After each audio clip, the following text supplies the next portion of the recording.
Welcome back and thank you for staying with us.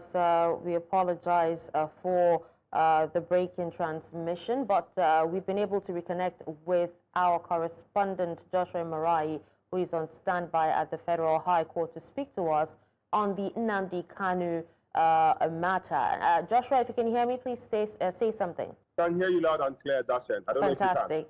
Thank you for joining us, Joshua. Please go ahead and speak to us on the grounds that the defense argued their no-case submission.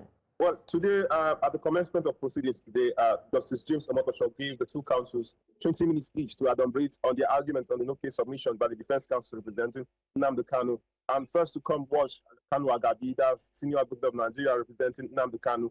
And he brought forth 13 grounds that the defendant should be appointed by the court.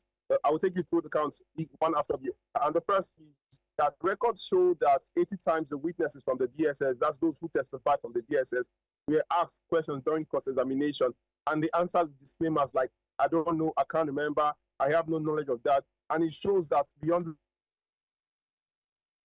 to convict Nnamdi Kanu, since they are coming up with disclaimers. Secondly, he said there were 10 fundamental issues during the trial that the prosecution failed to respond to, and these should be nullified and thrown out. Thirdly, on the participation of each prosecution witness, is according to what the defense counsel put forward before the court, he said that the participation of these witnesses as regards the issue of the alleged insurgency in Insecurity Act that was perpetrated by Nnamdi Kanu, that they were limited to just taking statements and no fact was brought before the court. Now, on the fourth ground, he said that the statements that were collected from Nnamdi Kanu by the DSS were not investigated to substantiate the claim of the alleged terrorism that was put before the court. And on the fifth one, he said that little or no probative value should be given to the evidences found after the trial has begun and witness has been cross-examined, that the court should not give value to those exhibit and evidence that was deposited before the court after the trial has begun and after the witnesses were cross-examined and examined in chief by the prosecution counsel.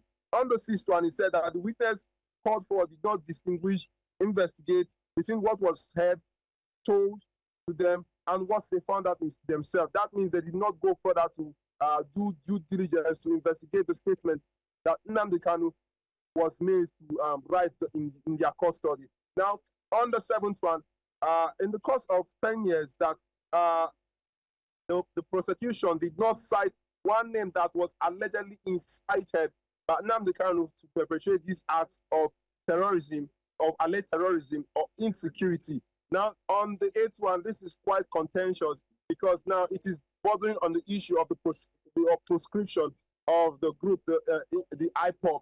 Now, he said that Kanu Agabi argued that that particular gazette that proscribed the IPOB was not given presidential approval and as such should not be held as a proscription, saying that before a gazette could go and be gazetted by the Ministry of Justice and the Ministry of Information, that they should be given presidential approval. Now, he is contending that that particular gazette that proscribed IPOB was not given presidential approval. Now, on the ninth one, he said that the charge sheet that Nnamdi actually was made to give his plea on was not filed before the court. And several times they've amended the charge sheet on Nnamdi Kanu's case. And that particular charge sheet, according to what Kanu Agabi is saying today, that particular charge sheet was not filed before the court.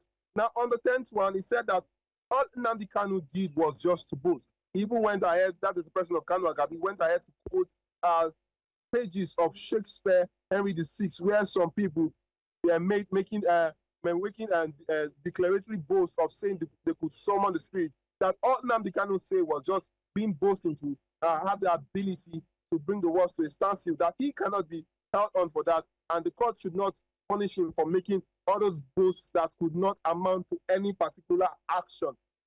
Now, on the 11th one, in the course of the trial, several videos were played.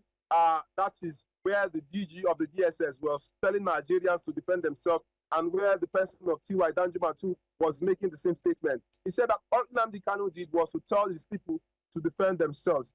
Now, on the 12th one, he said that the NSAS report that was submitted and used against Nnamdi Kanu in court is authenticated to be laughable, that it does not weigh water, and for a fact that they should bring that particular NSAS report to use against him in court is actually laughable. Now, on the 13th one and the final one, he said that Nnamdi Kanu has been in solitary confinement for over 6 years. And according to international law, you cannot place one under solitary confinement for more than 15 days. And that this is an act that has infringed on his human rights. And he urged the court that should dismiss the case on no case submission, that Nnamdi Kanu has no case to answer. Over to you, Dashen. Actually, a lot of submissions, but I think you've covered everything. Thank you so much, Joshua, for your time and also your update on this.